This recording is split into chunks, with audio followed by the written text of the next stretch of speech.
આજે રાજ્યમાં સ્થાનિક સ્વરાજ્યની પેટા ચૂંટણી છે। 12 બેઠક પર પેટા ચૂંટણીને લઈને મતદાન યોજાશે। 3 બેઠક પર ચૂંટણી રદ થતા 12 બેઠક પર હવે ચૂંટણી યોજાશે। 30 જુલાઈએ મતગણતરી હાથ ધરાશે। સાંજે 5 વાગ્યા સુધીમાં મતદાન કરી શકાશે। જૂનાગઢ મનપા વોર્ડ નંબર 3ની 1 બેઠક પર ચૂંટણી છે, તો દેવગઢ બારિયા નગરપાલિકાની 5 બેઠક પર ચૂંટણી છે, તો વિસનગર નગરપાલિકાની 1 બેઠક પર ચૂંટણી છે, જ્યારે આણંદ જિલ્લા પંચાયતની પાળજ બેઠક પર ચૂંટણી છે। હળવદ તાલુકા પંચાયતની રણછોડગઢ બેઠક પર ચૂંટણી છે, તો પોશીના તાલુકા પંચાયતની ટેબડા બેઠકની ચૂંટણી છે। નેત્રંગ તાલુકા પંચાયતની 3 બિલોઠી બેઠક પર ચૂંટણી છે, જ્યારે ફાગવેલ તાલુકા પંચાયતની ચીખલોડ બેઠક પર ચૂંટણી યોજાવાની છે। આમ કુલ 12 બેઠક પર 32 ઉમેદવારો મેદાને છે। સતલાસણા અને હારીજ બેઠકોની ચૂંટણી રદ થઈ છે। એક પણ ફોર્મ ન ભરાતા ચૂંટણી રદ થઈ છે। આ ચૂંટણીમાં 118 સ્ટાફ અને 173 પોલીસના જવાનો તૈનાત રહેશે। તો 12 બેઠક પર કુલ 32 જેટલા ઉમેદવારો મેદાને છે। આજે રાજ્યમાં સ્થાનિક સ્વરાજ્યની સંસ્થાઓ છે તેમાં જે બાકી રહી ગયેલી બેઠકો છે તેના ઉપર પેટા ચૂંટણીને લઈ આજે મતદાન યોજાઈ રહ્યું છે। સવારથી જ લોકો મતદાન કરવા પણ આવી રહ્યા છે। એક પણ ફોર્મ 2 બેઠકો પર ભરાયા નથી, જેમાં હારીજ છે, જેમાં પણ એક પણ ઉમેદવારે ફોર્મ ન ભરાયા હતા। ચૂંટણી રદ થઈ છે। હવે વાત જૂનાગઢની। જૂનાગઢમાં વોર્ડ નંબર 3ની પેટા ચૂંટણીનું આજે મતદાન થઈ રહ્યું છે। સવારે 7 વાગ્યાથી જ મતદાન શરૂ થઈ ગયું। 12 વર્ષ બાદ મતદારો મતદાન કરવાના છે। 13,919 મતદારો છે જેઓ આજે પોતાના મતાધિકારનો ઉપયોગ કરશે। 18 બૂથ છે જેમાં મતદાન માટેની વ્યવસ્થા ઊભી કરવામાં આવી છે। ચુસ્ત પોલીસ બંદોબસ્ત પણ ગોઠવાયો છે।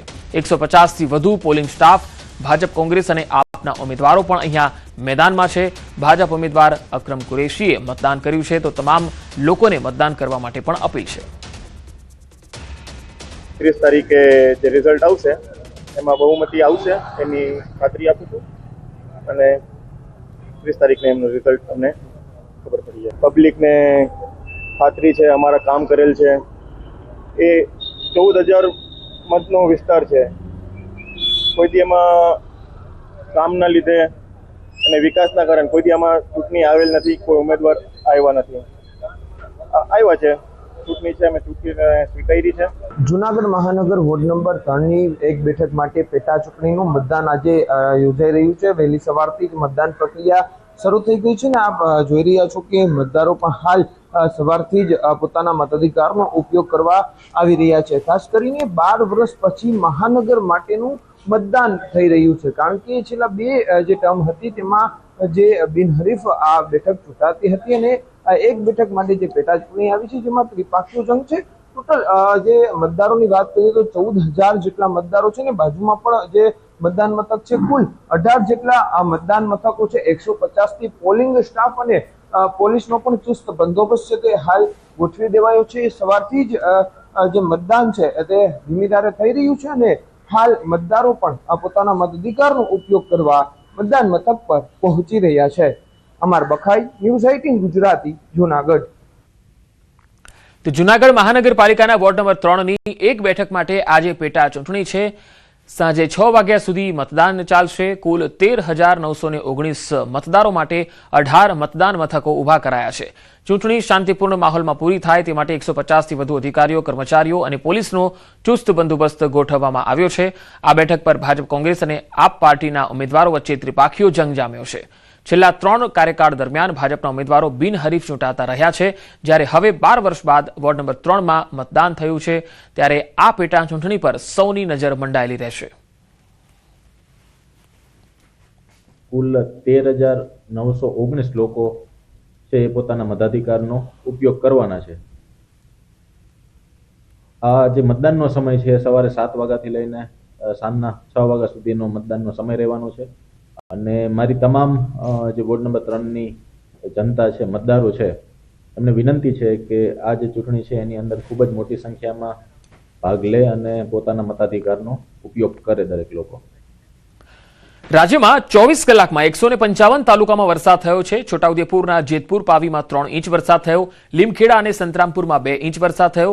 ધંધુકા, ઠાસરા, ફતેપુરા, અમીરગઢમાં 1.5 ઇંચથી વધુ વરસાદ નોંધાયો છે। મહેમદાવાદ, દસક્રોઈ, પાલનપુરમાં પણ 1.5 ઇંચથી વધુ વરસાદ નોંધાયો છે, જ્યારે 17 તાલુકામાં 1 ઇંચ કરતાં વધુ વરસાદ થયો છે।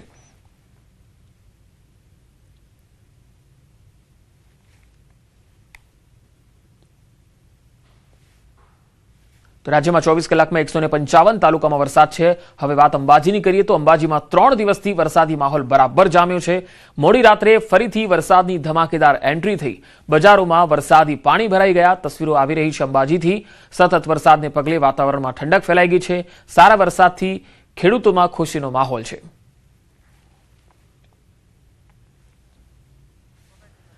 તો અંબાજીથી આ તસવીર આવી રહી છે. લગાતાર 3 દિવસથી અંબાજીમાં ધોધમાર વરસાદ પડી રહ્યો છે. મુખ્ય માર્ગો છે એ જળમગ્ન બન્યા છે અને બજારમાં પણ પાણી ભરાઈ ગયા છે. સતત વરસાદને પગલે વાતાવરણમાં ઠંડક ફેલાઈ ગઈ છે. સારો વરસાદ થવાના કારણે અહીંના જે ખેડૂતો વરસાદની રાહ જોઈ રહ્યા હતા તેમનેમાં હાલ ખુશીનો માહોલ છે.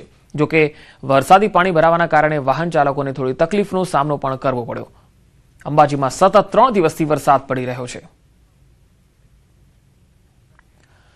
વાત કડીની. કડી પંથકમાં છેલ્લા 5 દિવસથી પડેલા ભારે વરસાદને કારણે જળબંબાકારની સ્થિતિ સર્જાઈ છે. નાની કડી નજીક મુખ્ય નર્મદા કેનાલમાં સાયફન મારફતે નરસિંહપુરા ગામના તળાવમાં ભરાયેલું પાણી તળાવ ઓવરફ્લો થતા આસપાસના ખેતરોમાં ફરી વળ્યું, જેના કારણે આશરે 200 વીઘાથી વધુ વિસ્તારમાં વાવેલા એરંડા, કપાસ, ડાંગર, ટામેટા, મરચા અને તુવેરના પાકને ભારે નુકસાન થયું. તંત્ર દ્વારા 3 દિવસ સુધી પાણીના નિકાલ માટે કોઈ કાર્યવાહી ન થતા રોષે ભરાયેલા ખેડૂતોએ અંતે જેસીબીની મદદથી માઇનોર કેનાલ તોડીને પાણીનો નિકાલ કર્યો. તો બે અલગ અલગ તસવીરોમાં તમે જોઈ શકો છો. તંત્રની નિષ્ક્રિયતાથી ખેડૂતોમાં રોષ છે. જેસીબીથી માઇનોર કેનાલ તોડી અને પાણી કાઢ્યું હતું ખેડૂતોએ.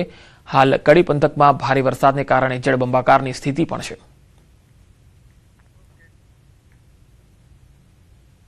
જે અમારું તળાવ છે 40-50 વીઘાનું, એમાંથી પાણી ઓવરફ્લો થયું અને જવાનો માર્ગ નહીં. કેનાલની બંને બાજુની ગટરો બુરાઈ ગઈ છે. એટલે એ પાણી ખેતરમાં પડવાથી અત્યારે હાલ ખેતરોમાં ઢેચણ હમાણા પાણી કપાની અંદર ભરેલા છે અને લોકોને એરંડા, મરચી, ટામેટી બધું સાફ થઈ ગયું છે. નુકસાનો તો સાહેબ વાત જ આંકડો જ નહીં ન થાય એવું. નુકસાનીમાં તો સાહેબ 50 લાખથી કરોડો રૂપિયાનું નુકસાન છે. સરકાર જોડે શું રાહત આપે તો સારું હોય, બીજું તો અમે શું માગીએ સાહેબ. તો મહેસાણાના કડી તાલુકાના અગોલ ગામમાં ભાઈચારાનો અનોખો કિસ્સો જોવા મળ્યો. અહીંયા હિન્દુ વૃદ્ધા સકુબેન ઠાકોરનું અવસાન થતા અંતિમ વિધિ માટે ટ્રેક્ટર સ્મશાનમાં લઈ જવાયું હતું. અંતિમ યાત્રામાં લઈ જવાયેલું ટ્રેક્ટર સ્મશાન નજીક પાણીમાં ફસાઈ ગયું. સ્મશાન પાસે પુષ્કળ પાણીમાં ટ્રેક્ટર ફસાઈ જતા અંતિમ વિધિ મુશ્કેલ બની ગઈ હતી. આ અંતિમ યાત્રામાં મુસ્લિમ જાવેદભાઈએ ટ્રેક્ટર મોકલી આપ્યું. અંતિમ યાત્રામાં ટ્રેક્ટર વરસાદી પાણી અને કીચડમાં ફસાઈ પડ્યું હતું. અંતિમ યાત્રાનું આ ટ્રેક્ટર બહાર કાઢવા મુસ્લિમ અગ્રણી હમીદભાઈએ પોતાનું જેસીબી મોકલી આપ્યું. જેસીબી મોકલીને વરસાદી પાણીમાં ફસાયેલા ટ્રેક્ટરને બહાર કાઢવામાં આવ્યા. ટ્રેક્ટરો સ્મશાનમાં પહોંચ્યા બાદ હિન્દુ વૃદ્ધાની અંતિમ વિધિ પૂરી થઈ. હિન્દુ વૃદ્ધાની અંતિમ યાત્રાથી અને અંતિમ વિધિમાં ભાઈચારાનો અનોખો સંદેશ પણ જોવા મળ્યો.